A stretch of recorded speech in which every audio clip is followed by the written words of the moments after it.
Bukan kalau orang bermaksiat kemudian dulu mana Allah menentukan dia bermaksiat atau akalnya yang memilih untuk bermaksiat?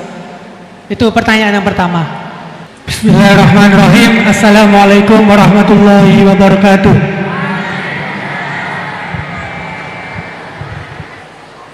Langsung saja, ngapunten Gus. Di sini ada beberapa pertanyaan yang agak masih grundel di hati gitu. Soalnya belum dapat jawaban. Yang pertama mengenai dari tadi penjelasan dari Gusti Allah menciptakan hamba di dunia ini, ada yang taat dan ada yang suka bermaksiat gitu. Mengenai takdir Allah Subhanahu wa taala, Allah menciptakan hamba-hambanya dengan variasi yang berbeda. Kemudian manusia diciptakan dengan dibekali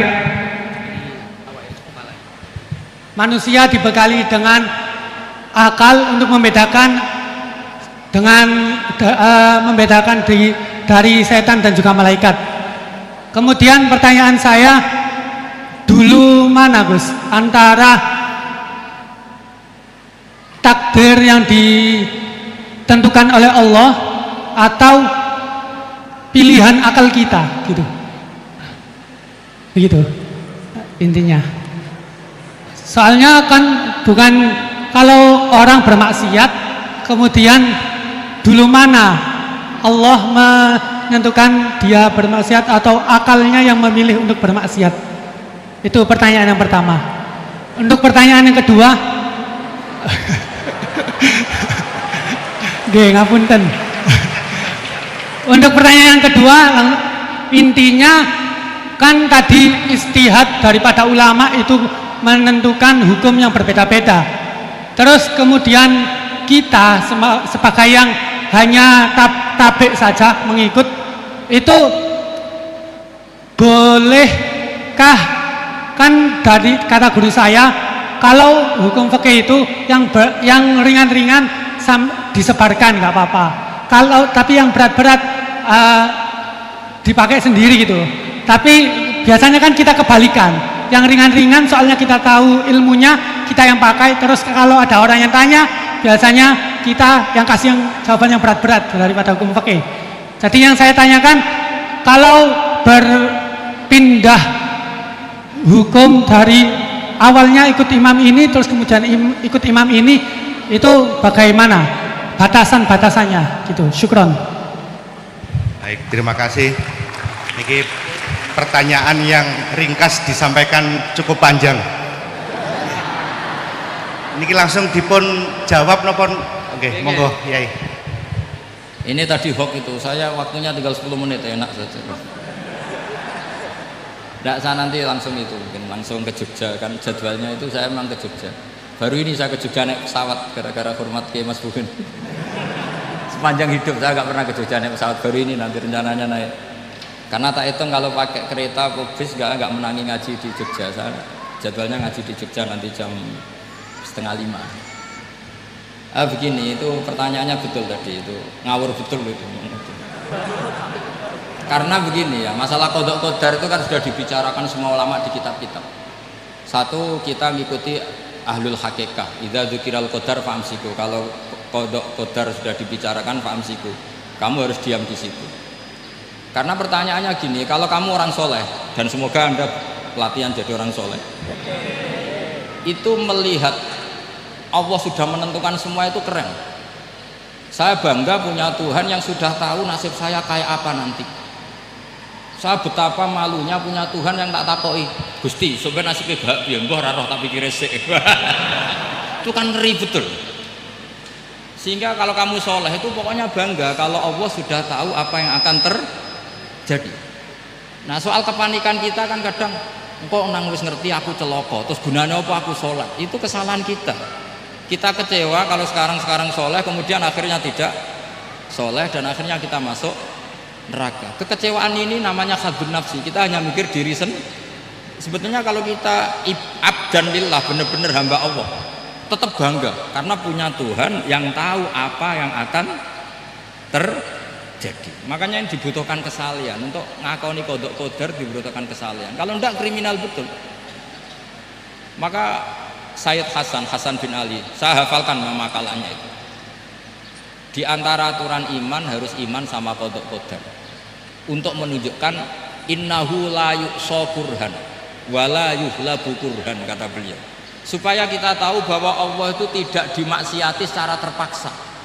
Kamu bisa enggak bayangkan Allah ngeluh gini, sakjane aku rasa seneng maksiat tapi saya bisa berbuat apa? Artinya apa? Kalau maksiat dan keburukan tidak khairihi wa syarrihi minallah, itu Allah kan kurhan. Paham yang saya maksud? Artinya apa? Kita harus berkeyakinan khairihi wa syarrihi minallah. Tapi kita butuh syariat. Lalu setiap orang nakal berkelit kersane Allah juga masalah. Maka diteruskan makalah beliau, waman hammala dzambahu rabbahu faqad fajar. Dan siapa yang menimpakan dosanya atas nama Tuhannya, maka faqad fajar, dia latut betul. Sing zina kowe Allah kan gak melok zina, sing maling kowe ora melok maling, sing beto bak-bak kowe ora tau beto. Terus kowe muni kabeh krana Allah, itu kriminal betul. Jadi makanya orang soleh itu harus hafalannya banyak supaya niru-niru orang soleh itu. Ini kan enggak ingin soleh tapi pakai akalnya sendiri. Itu bahaya dalam agama, karena agama itu harus ada riwayat. Makanya beliau menyebut 2 kali, siapa yang tidak meyakini khairihi wa syarrihi minallah, maka dia faqad kafar. Karena seakan-akan di dunia ini waqa'a fi mulkihi ma la yuriduhu. Kalau kamu bilang syar tidak minallah, berarti waqa'a fi mulkihi ma la yuriduhu, di kerajaannya terjadi sesuatu di luar kehendak. Tapi waman hammala dzambahu rabbahu faqad fajar, orang yang menimpakan dosanya ditimpakan karena Allah, maka faqad fajar, dia latut betul. Allah tidak ikut maling, tidak ikut zina, tidak ikut korupsi kok. Ini kehendakmu ya. Nah, kalau kamu bisa paham itu, ya sudah, jadi orang soleh saja. Kalau enggak, ya pilih wa amsiku tadi apa, sudah, tidak usah dibahas. Jadi saya mohon semua yang dengar ngaji saya ini, yang enggak tobat supaya tobat, yang sudah tobat ditambahi ilmu, karena biasanya tobat itu ya karena enggak ngerti apa-apa, semua mikir. Itu makalnya Sayyid Hasan bin Ali, cucunya Rasulullah SAW, dan itu diamini oleh semua ulama. Saya pernah ditanya seorang rektor, enggak terima dosen, enggak terima mahasiswa, rektor tanya, Gus, yang benar itu Jabariyah apa Qadariyah? Jawaban saya lucu, sementing soleh dulu, kalau setelah soleh kamu enggak apa-apa Jabariyah atau Qadariyah. Karena setelah kita soleh, perasaan kita gini, qaddaronillah ala sholat, saya bisa berbuat apa di depan kehendak Allah. Sehingga perasaannya orang soleh ketika mengatakan al-abdu majbur adalah mengatakan la haula wala quwata, asal soleh loh ya, asal soleh. Tapi kalau orang itu tidak soleh, dijawab apa saja ya berengkel loh. Umpamanya natine ra tau tenang ma Allah. Qadariyah juga sama, ini penting. Misalnya ada orang soleh Qadariyah, mesti cara berpikir, oh pangeranku adil ya, sing sholat diganjar swarga, sing zina diganjar neraka, sing ora nyolong diganjar swarga, sing nyolong diganjar neraka, kan adil. Mosok sing nyolong dilebokno swarga, sing sholat dilebokno neraka, kan jadi lucu. Artinya ketika dia Qadariyah juga ingin membaca hikmahnya Allah bikin aturan. Asal soleh, sama lagi asal. Jadi orang itu setelah soleh itu bisa improvisasi sendiri. Makanya ini pentingnya ayat innalladzina amanu wa amilus solihat yahdihim rabbuhum biimanihim. Orang setelah iman nanti akan ditunjukkan oleh imannya untuk mengelola was-wasnya setan. Misalnya saya itu termasuk kiai yang terkenal kalau diundang susah. Karena saya fanatik fikih, saya punya ibu, saya punya pondok, itu artinya punya kewajiban. Yang bisa mengalahkan kewajiban adalah kewajiban sing akbar, yang lebih besar. Nah ini mau diundang mahasiswa ini kan jelas tidak akbar. Nanti maksudnya tarkul wajib di ajli sunnah, wah kriminal saya. Meleburi bapak meninggalkan wajib demi sunnah. Ya jelas ya, jadi kita harus terlatih dengan bahasanya orang-orang soleh. Kalau tidak masalah besar, masalah qada qadar zaman sahabat itu sudah terjadi perdebatan. Terus ada yang cerita, ada riwayat idza dzukira ashabi fa amsiku wa idza dzukira al-qadar fa amsiku. Kedua masalah ijtihad fiqhiyah, itu nggak apa-apa, memang dari awal furu'iyah kan, dari awal furu'iyah. Kalau nuruti ijtihad gini, kalau ada mahasiswa tanya sebaiknya dijawab apa enggak? Mungkin sebagian narasumber sebaiknya dijawab biar marem. Terus sebagian narasumber sebaiknya nggak usah dijawab. Wong mahasiswa ben pinter kok apa-apa takok, gak mandiri. Itu namanya ijtihad. Jadi kalau furu'iyah itu mungkin sekali. Ya ini saya masih punya waktu 2 menit, masih satu pertanyaan itu hoax tadi yang 50 menit.